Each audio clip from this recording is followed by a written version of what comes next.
Yes, yes. You can put the curtain behind you. Yeah. No, let me see here.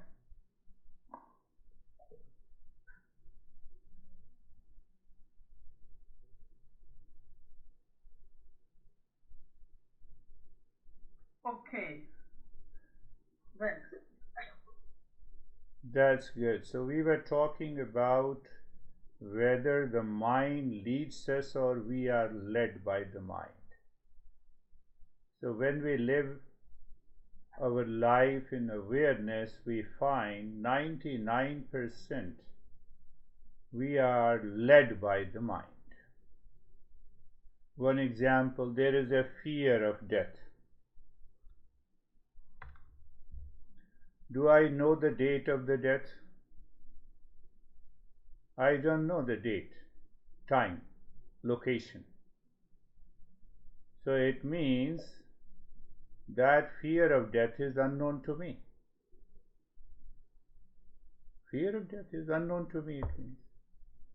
Now, how can I have a fear which is not known to me? How I can have a fear which is unknown to me? No, no, there is something else. The mind says it is not the fear of unknown. I will lose what is known to me, what I possess.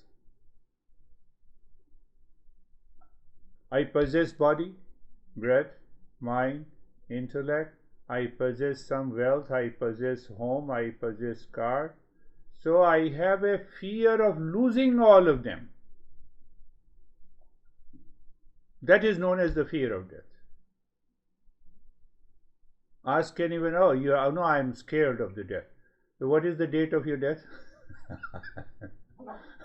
We don't know it. Ask those people who say that, So we are led by the mind, and this is the greatest delusion we have.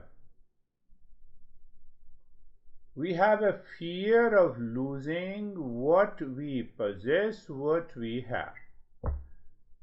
And if you say the death comes to us and we say, okay, whatever you possess, whatever you have, I can take you there to the death. Still we will be scared of death? No. Because everything is going with me, so there is no death at all.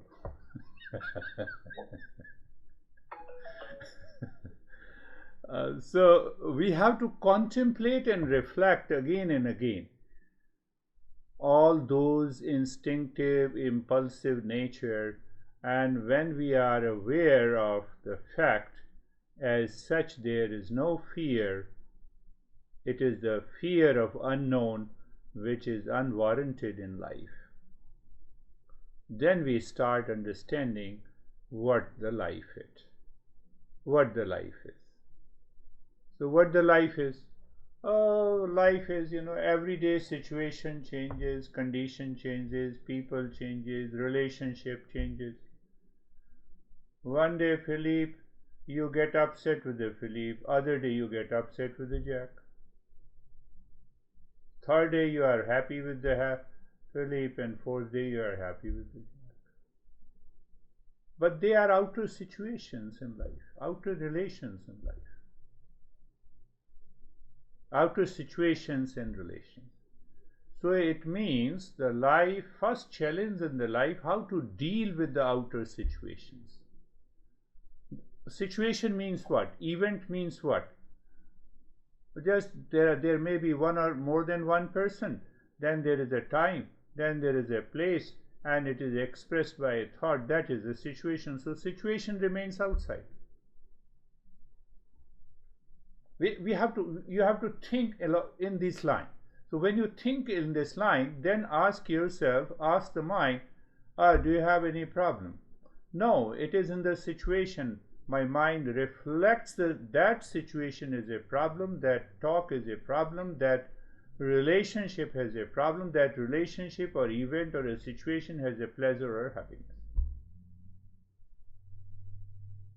They remain outside. It remains outside.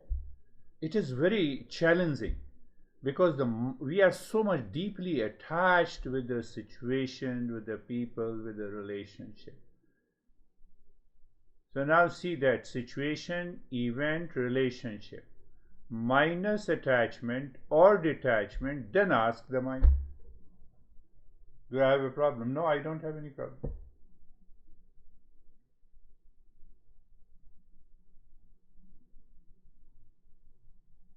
So now the third point comes that, oh, is this the way to live in the world day by day? Yes. Constantly live in the world day by day.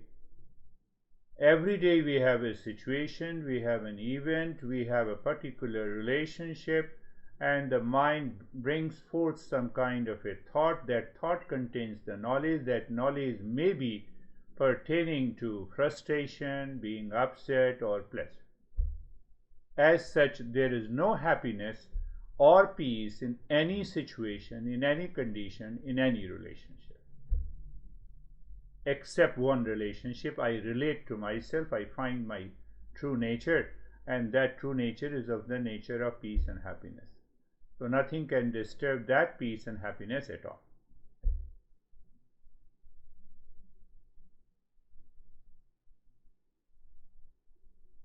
So many people say, I intellectually understand. Oh, that's better. First, you intellectually understand.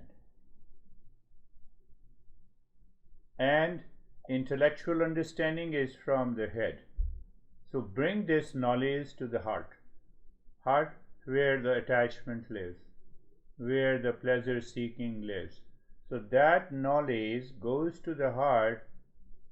So you recognize where lies the attachment, where lies the emotional dependence. So if you closely examine attachment and so-called emotional dependence, you will see that this mind is bringing forth attachment, likes and dislikes, joy and the sorrow in a particular situation and event. That situation and event does not contain that.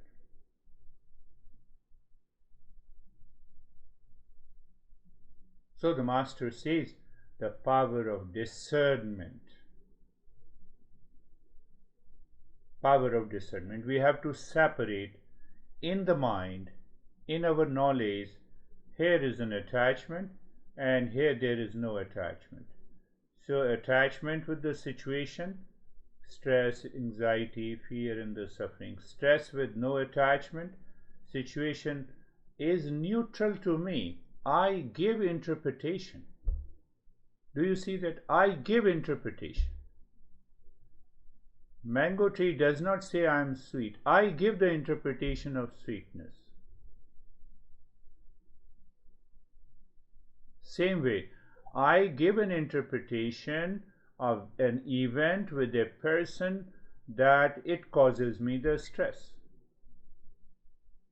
It puts me into anxiety and reaction. But the fact is that it is not there.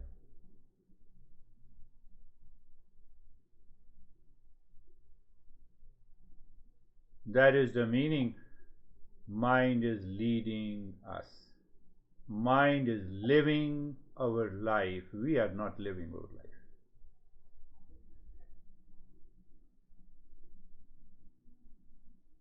And when the mind is living our life, that mind is an animal mind. We have discussed many a times. That mind is an animal. What is animal mind? Animal mind is instinctive, impulsive. What is impulsive and instinctive? Impulsive means it follows the habit. It follows the knowledge it has gathered for millions of years.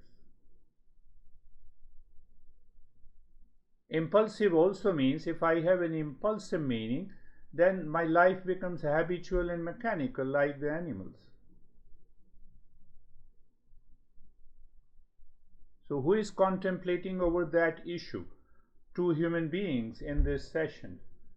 So what is the difference between the animal mind and the human mind? So we have an intellect.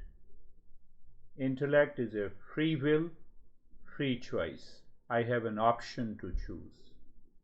I was looking at the Discovery Channel. The entire, in a herd of monkeys, which one is stronger is supposed to be the king, and he has the right to mate with anyone. And for that they fight. They kill the opponent, and the opponent may be the brother. It is impulsive. Same thing, with all the animal species. Sometimes the female is the stronger in a herd, like in like what you say, the wild dogs or or some other species where the hyenas where the female leads. Female says keep a distance, and they keep a distance. You can come to me. Yes, they can come. Otherwise, they kill. They kill for the. So that if that is only an option with the animals, we have an option to choose. Free intellect, free will. I have a choice not to be impulsive, but let the mind be guided by the knowledge. And that understanding is known as the discernment. I discern. Discern means I separate the deluded part of the stress and suffering and the anxiety from my life. Why? Because that delusion causes the anxiety, and as such the anxiety does not exist. Krishna, the great master, says, we are not worthy of suffering. So we are going step by step. So we started with the fear of the death, and then we started how all kinds of the stress and suffering, how it is caused. So it is caused by the delusion, and the delusion is caused by the attachment and detachment, and we keep on emotional dependence. And then what happens? In any impulsive action, pay attention, in any impulsive action in our life, whether we are deeply attached to someone or we are not, or we react to someone, in any deluded thought, speech, and action, the intellect is stripped of its ability to discern.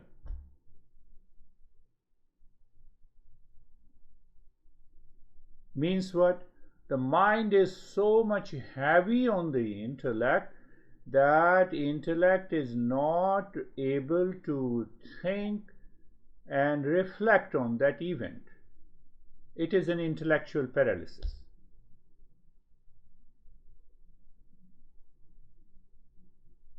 So what happens in paralysis? The mind has to lead the intellect. When the mind has to lead the intellect, there is no choice. So what is left? I am suffering, I have lot of problem, what should I do? I have lot of anxiety. It is not there, but my mind thinks. In a dark room, when you go and there is some noise, and you say, what happened? Who is there?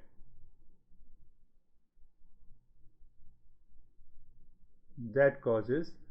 So intellectual paralysis. Human being is endowed with an intellect to have a clarity, to have an option. We have a free will. We have a choice to choose either impulsive nature, or simply by understanding I drop the impulsive nature, emotional dependence drops, attachment drops, the mind goes into the state of the calmness. Now see, one more point is very important, I am reminded of.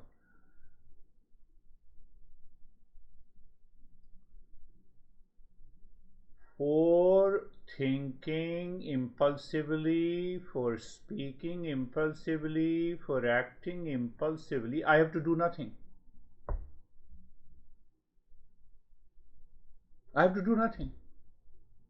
Mind is always ready.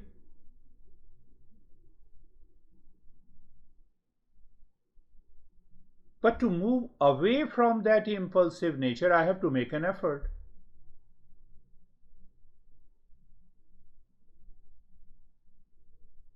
I have to make an effort. I have to think. I have to listen. I have to do the practice.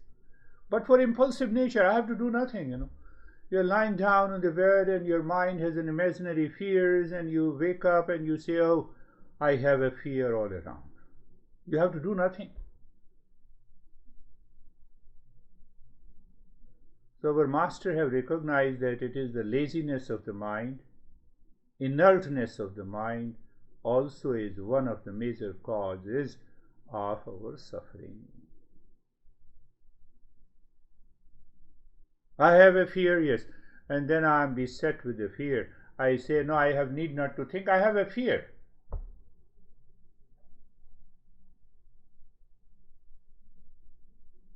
And that causes anxiety and reaction and duality and a conflict. Understanding is very important in Eastern wisdom. It says no faith. Faith, so much that faith. What is that faith or belief? That you start learning and listening. And when you start learning and listening, you recognize that, oh, last example, another example I always gave, that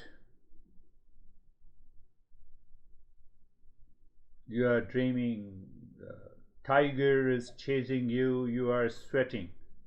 Who is recognizing? The dreamer is recognizing that you are sweating and the tiger is chasing you. Is it right?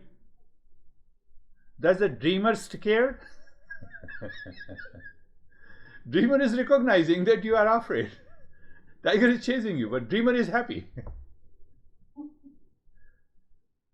Dreamer is happy. That's how you recognize the dream. And you return from the dream, the mind impulsively creates the reaction in the body. You may be sweating, but the moment you wake up from the dream, you don't see the tiger. The tiger is gone, the imaginary tiger is gone, but still you are sweating. Your palpitation of the heart is faster. That kind of a delusion takes over in our so-called the waker life, and in waking life, then only we feel anxious, reaction, duality, conflict, problem, suffering. At least, that dream does not last long, but we live in another dream in the waking state that I am suffering. Is due to the mind leading us, mind living our life. We are not living. That is the message of the teachings of the masters. Close your eyes. Close your eyes and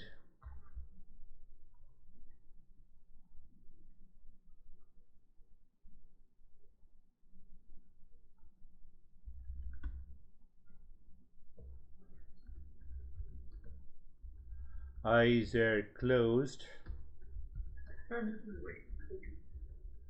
and adjust and find the most comfortable position of the door.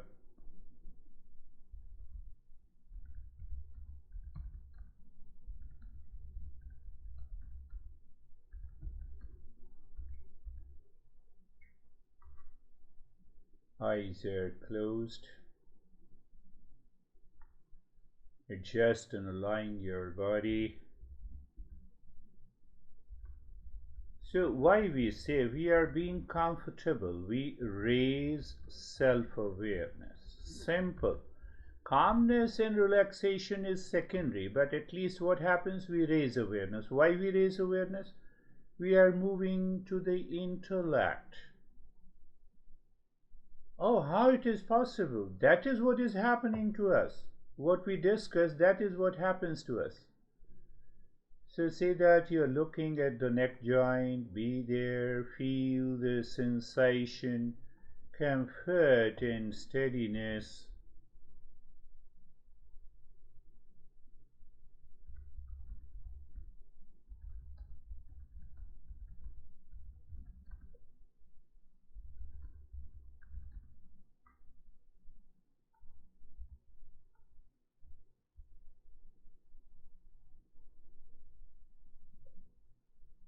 Look at, you see now see, just we are just being aware. We are not doing anything to the body. We are not doing anything to the mind. We are raising our awareness. So look at the shoulder joints, feel, feel and experience sensation, comfort and steadiness. And then look deeper inside the space. The space is awareness, and awareness is the space. Now, awareness is the space, is awareness. Do you have a fear of the space? No. No fear of the space. No, a fear of loneliness. Why loneliness? Because we are attached with something. Attached to something. So when we practice, more and more we find deeper inside it is just a space and a blankness. That very attachment goes away. Look at the entire body. Look at the entire body.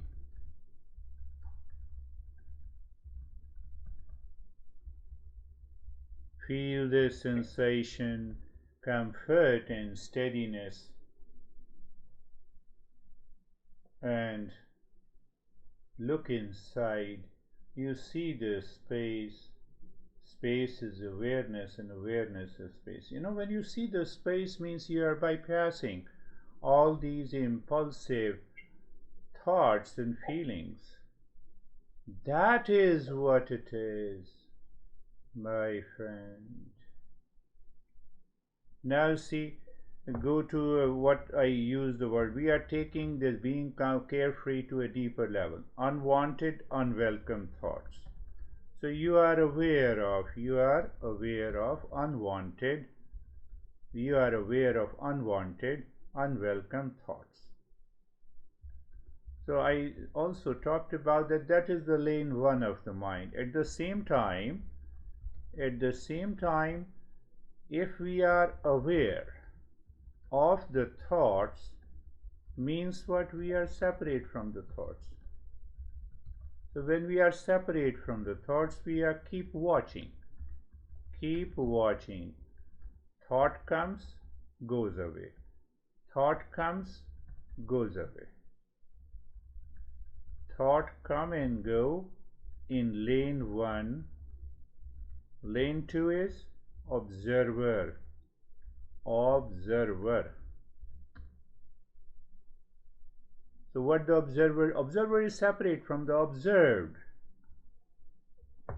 Once we live into that awareness, that is another way we say it is discernment. So what is happening? A great change is taking place, not only in your mind but also in the body. What happens? The mind is losing its habit of being impulsive, habitual, and that brings the sense of being carefree. It is so simple, yet not so simple. But by regular practice, so we add some quality in being carefree, and that is what is sensation, relaxation and stillness. We are going deeper. With the same steps, we are understanding at a very subtler level. So you look at the head and the neck mentally, and then experience sensation, relaxation and stillness. you look within and find a sense of calmness. How do you find the sense of calmness? Calmness, find out any sensation inside head and the neck. And space inside head and the neck is a sense of quietness. But the fact is, the mind with its habitual thoughts are kept too far.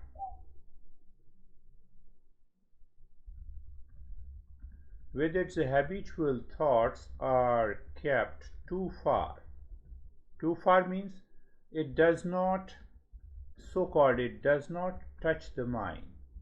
The result is sensation, relaxation, stillness, and calmness and quietness. So it happens due to the knowledge, because that knowledge is removed by the knowledge removes that ignorance. That is why we find that sensation, relaxation, and stillness.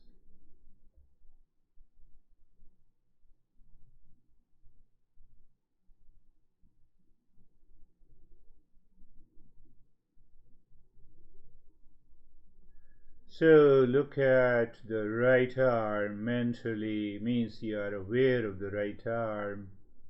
You feel sensation, relaxation, and stillness. Look inside, calmness and quietness. So now there is no barrier. Mind is now not leading us. We are leading the mind through the intellect by knowledge is the cause of our relaxation. So the knowledge is the supreme, my friend. So move the mind on the left arm, be there, feel the sensation, relaxation and stillness. Look inside, calmness and quietness. So we repeat. Constant repetition means that we are changing the nature of the mind. You cannot catch physically what is impulse, but we can do it by knowledge, living in that state of passivity. That is the cause of our deeper relaxation and calmness. When you share that, so move the mind on the middle portion of the body, from the shoulder to the waist, and sensation, relaxation and stillness is there. Then look inside the heart, in the space, feel the sensation, experience the calmness and quietness. This is what is happening, and we think as if something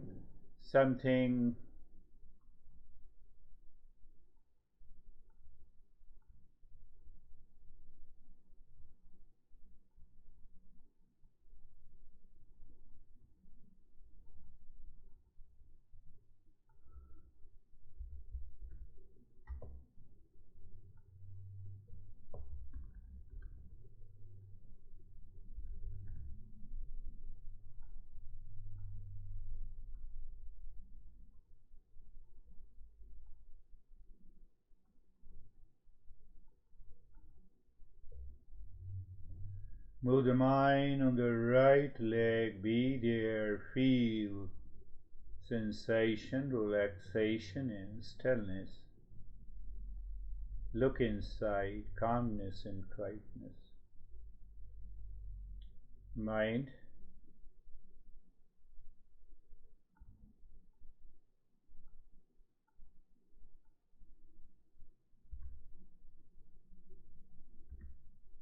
looking at the left leg, feel the sensation, relaxation and stillness, calmness and quietness. Look at the entire body. Be there.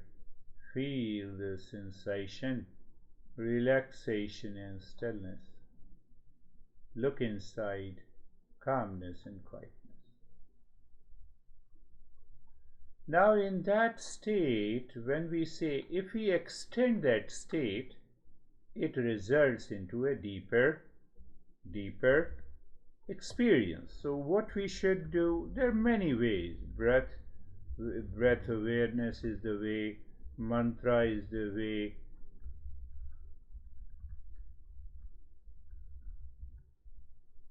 So you just look at the breath. Breath goes in, you say Shanto Hum. Breath comes out, you say Shanto Hum. But with the meaning and understanding. Meaning and understanding. Shanto Hum. Breath, the moment the breath, do not change the rate and the rhythm of the breath. The moment the breath goes in, you say Shanto Hum. The breath comes out, you say Shanto Hum. That is all. So we are not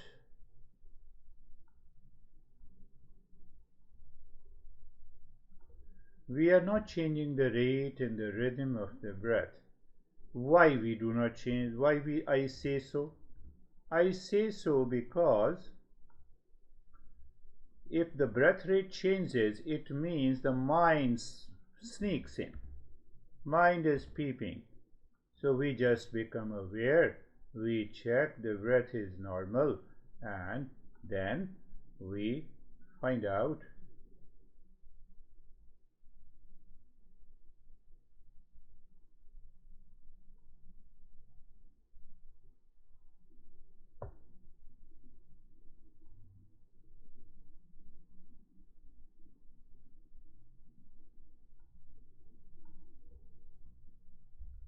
So we drop that impulsive nature by such a simple awareness.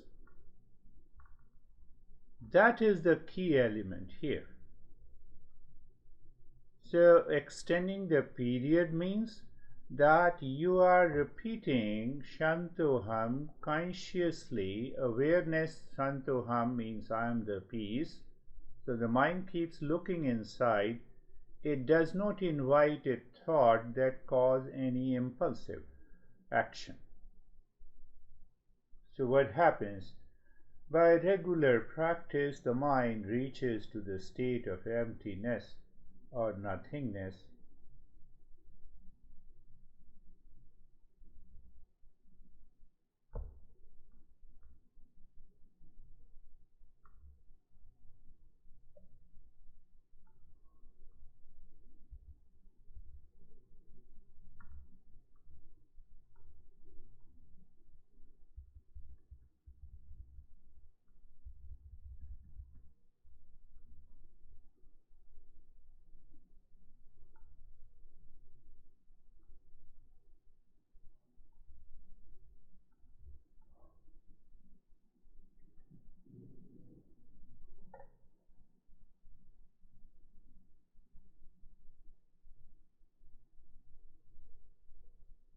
Mind wants to travel into the habit. You are aware, so it does not travel into that habit, so it does not invite any thought, for example, of the fear.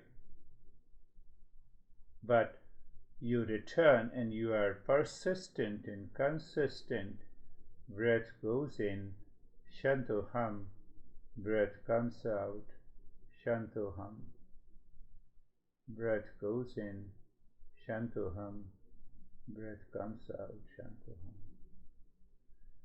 You know what happens? You do it for an extended period of the time, daily and regularly. The time comes, the mind forgets Shantoham, and you start living into an extraordinary awareness where fear, anxiety, duality, conflict are absent. But how come they have become absent? It's a delusional part.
Shanti, Shanti, Shanti. Om Shanti, Shanti, Shanti. Om Shanti, Shanti, Shanti. Bring your mind on the right hand, your mind on the left hand. Lift your both the palms, place it on your eyes. Open the eyes inside the palms. Stay there for a while and know where you are. Bring the hands down. But continue, keep on repeating and understanding. Fear of the known is no fear at all.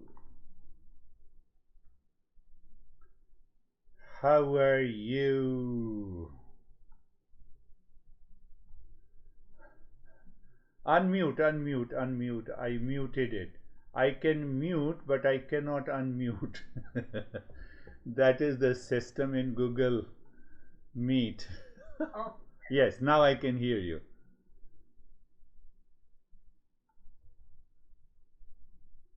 okay. Yeah, I feel good and calm. Good and calm. And did you understand that fear of the death?